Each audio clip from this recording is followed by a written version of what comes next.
dijumlah terus dibagi dengan jumlah pos kan, ketemu rata-rata. Oke. Yang kedua, polygon Thiessen.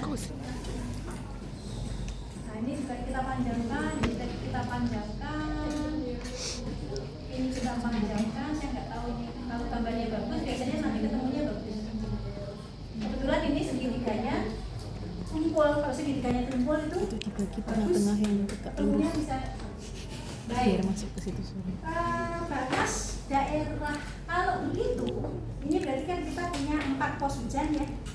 Ambil, misalkan kita bisa tabelkan dari pos Thiessen, kita punya misalkan ini tahun ini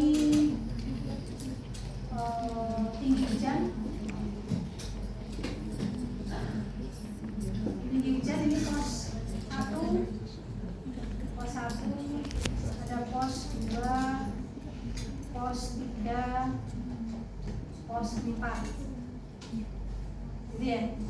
Tinggi hujannya misalkan tahun 1, 2, 3 dan seterusnya gitu. Tahunnya misalkan berapa puluh tahun. Nah, ada ini hujannya tadi hujan apa? Harian maksimum. Hujan harian maksimum. Oke. Nah, kemudian kita akan melihat daerah mutajir, daerah aliran sungai atau batas dasmu.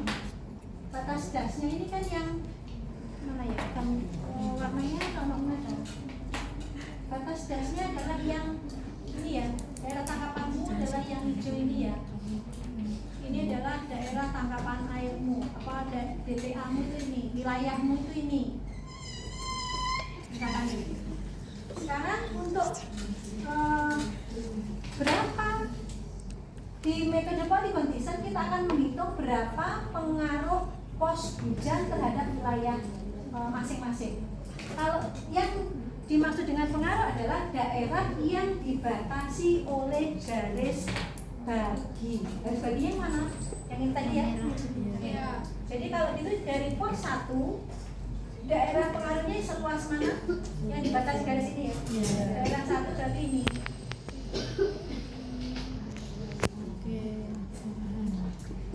Kayak gitu ya. Ini berarti A.1. Daerah dari pos 2 yang mana pos 2? Yang dibatasi oleh ini gitu ya sampai sana. Pos 2 berarti ini.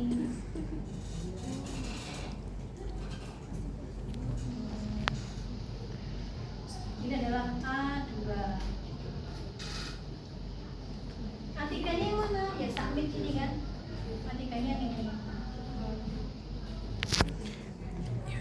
Ini A3. A4? Yang 4-nya yang dibatasi ini.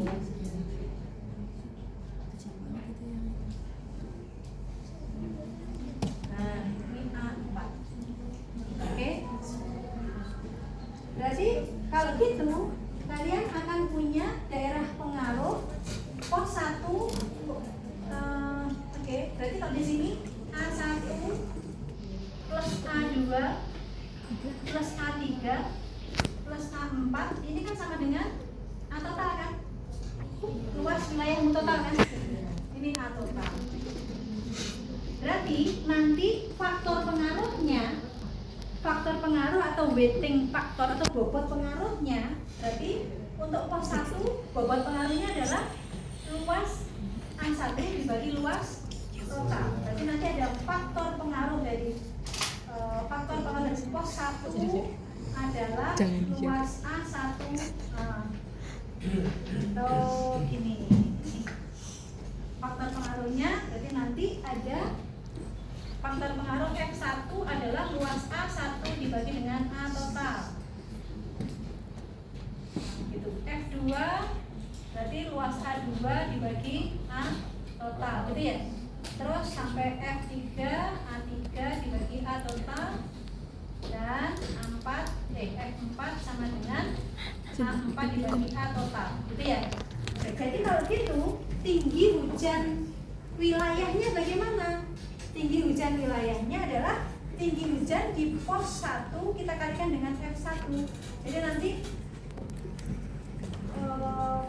P rata-rata hujan rata-rata di seluruh dasmu berarti hujan yang tinggi hujan dari P1 dikalikan dengan F1 ditambah dengan tinggi hujan di P2 dikalikan dengan F2. Berarti hujan rata-ratanya adalah apa ini? F1 kali, anggap aja ini P1 ya. Anggapnya adalah P1, ini P2, tinggi hujan di P2. Ini anggap tinggi hujan di P3, dan ini tinggi hujan di P4. Berarti F1 kali P1 ditambah faktor Thiessen kan? Faktor dari A ditambah bagi A total, faktor 2 dikalikan dengan P2 ditambah F3 dikalikan P3 ditambah F4 dikalikan dengan P4. Nah, faktor Thiessen karena ini luas dibagi luas total berarti F1 plus F2 plus F3 plus F4 pasti sama dengan 1 kan?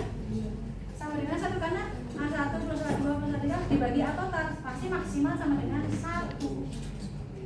Berarti kan persen kan? Persen dikalikan F1, persen dikalikan persen dikalikan P1, persen dikalikan P2, persen, jadi nanti kan total, jadi sigma penjumlahan dari faktor Thiessen dikalikan dengan tinggi hujan masing-masing pos. Ini adalah hujan wilayah. Hujan rata-rata wilayah tadi kan? P rata-rata itu hujan wilayah. Oke ya, sampai di sini kira-kira tahapan menghitung hujan wilayah sudah oke ya. Kita ambil contoh langsung. Terus sejam. Saya menunggu. Di pos. Jadi kompetensi yang diharapkan adalah kalian bisa menghitung hujan daerah tangkapan air atau yang disebut dengan hujan kawasan. Tapi sebelum sampai di sini, jadi kan harus tahu hujannya apa saja. Kalau ketemu hujan kawasan tadi, kalian menghitung hujan rencana ya. Yang hujan menggunakan distribusi frekuensi tadi, menggunakan berbagai distribusi. Ada gumbel, normal, log normal, log persen, dan rumus-rumusnya adalah ini. Ya. Kemudian menghitung intensitas hujan yang menggunakan rumus salah satunya yang mononobe tadi. Begitu ketemu intensitas hujan metode mononobe, kalian bisa menghitung I sama dengan CIA tadi. Itu aja sih tahapnya.